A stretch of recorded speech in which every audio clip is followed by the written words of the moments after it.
Rupert, very briefly, please. Very quickly, on data, yes, I mean, they were quite confident in prosecuting people with the delegated authority they had. And to your point, Clive, it wasn't, often they were paying back money that was their own money, because ultimately the Fujitsu software was a double-entry bookkeeping system, and there would have been a credit thrown up the other side of it. The question is, what happened to the credit? Because a lot of these people were bankrupted, and they paid the money rather than being prosecuted. Absolutely. So this is a massive government error.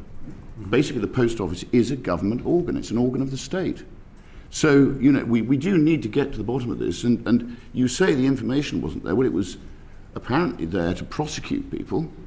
So at the end of the day, when I talk about fraud, people knew that this software was deficient. That has actually been proven. We know that. People have admitted it. People have apologized for it. So, look, I mean, this is a shocking abuse of honest, decent people, and that cannot be allowed to happen. Follow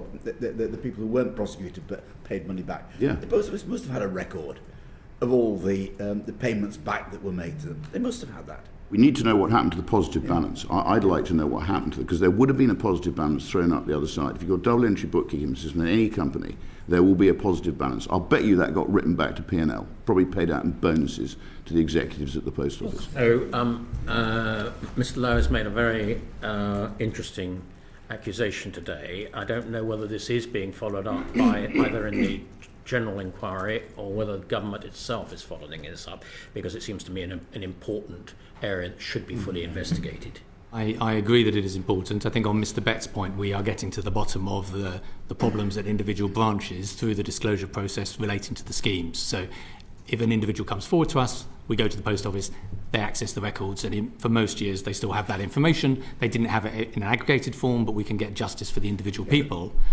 They must have had the individual cases, though. If money's being paid back, there must be records of individual payments back to them that were made. But that's what I'm saying. That is what we are getting disclosed to us from the post office when an individual claims to one of our schemes.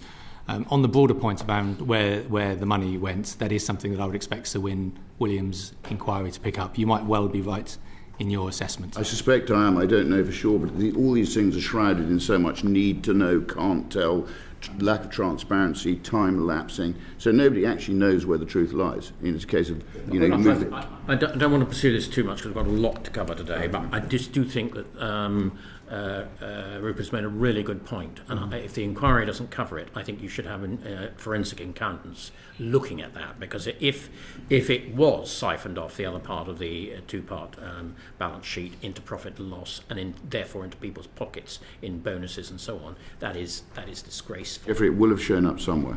Yeah, Rupert, please. Thank you, Chairman. Yes, I'd just like to thank, as usual, Gareth and his team, because this is a fascinating document you put together. There's some great data in there, particularly for things like on page 18, figure 3. But I don't really want to go into the detail, because I actually think this is about getting the principle right now, not necessarily looking at all the detail and the failures of the past. And I'm struck when I read a document like this about effectively the people who've suffered as a result of bad government decisions. And none of you are to blame for the bad government decisions. You're trying to clear up the mess that bad decision making has created.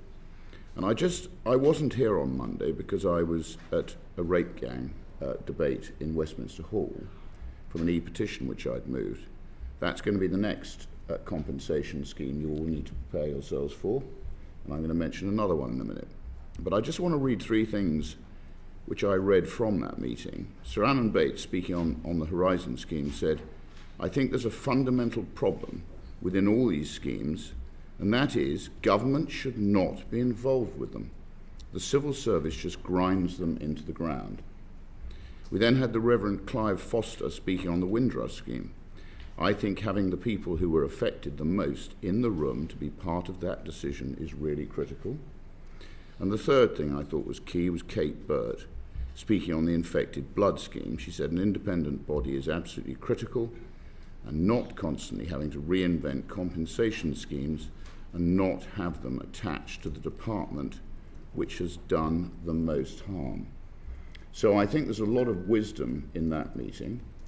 I think we collectively, this is government, and I include myself in this, need to think long and hard, as I say, about the grooming gang scandal, which is going to end up with compensation payments, particularly from the care homes where girls were being abused from.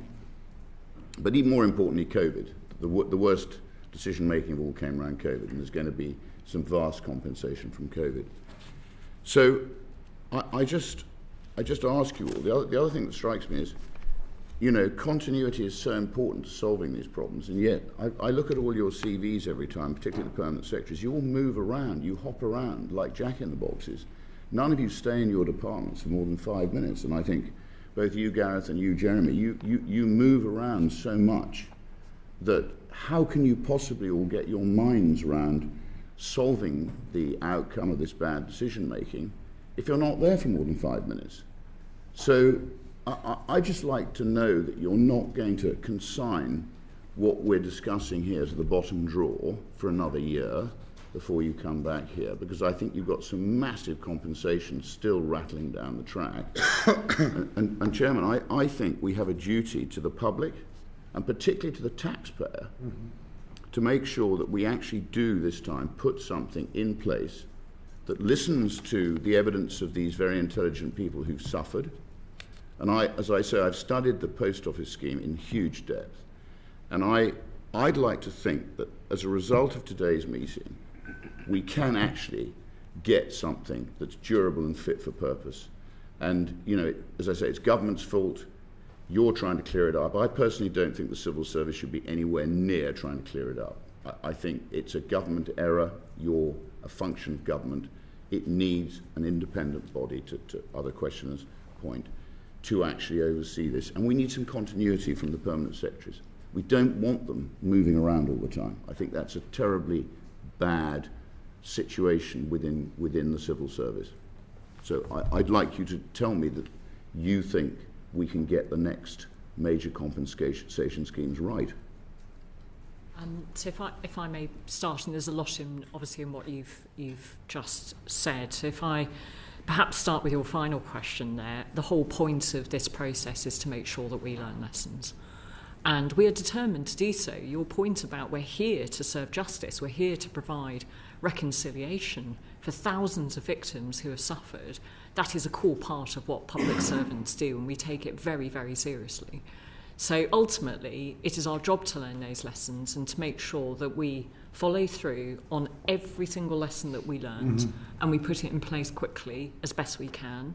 That's also recognising that the civil service is here to oversee this system. I have a lot of sympathy for comments from community groups who don't trust the civil service because they see us as part of the institutional failures that have happened in the past, and I understand that.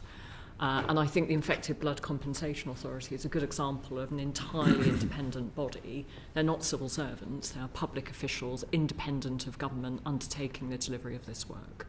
So there's plenty that I recognise there, but if there's any assurance I can give to this committee is we are determined to learn those lessons, and we will be ready for any further compensation schemes that the government decides to discharge. Thank you. I don't think I can say any more to that, Geoffrey.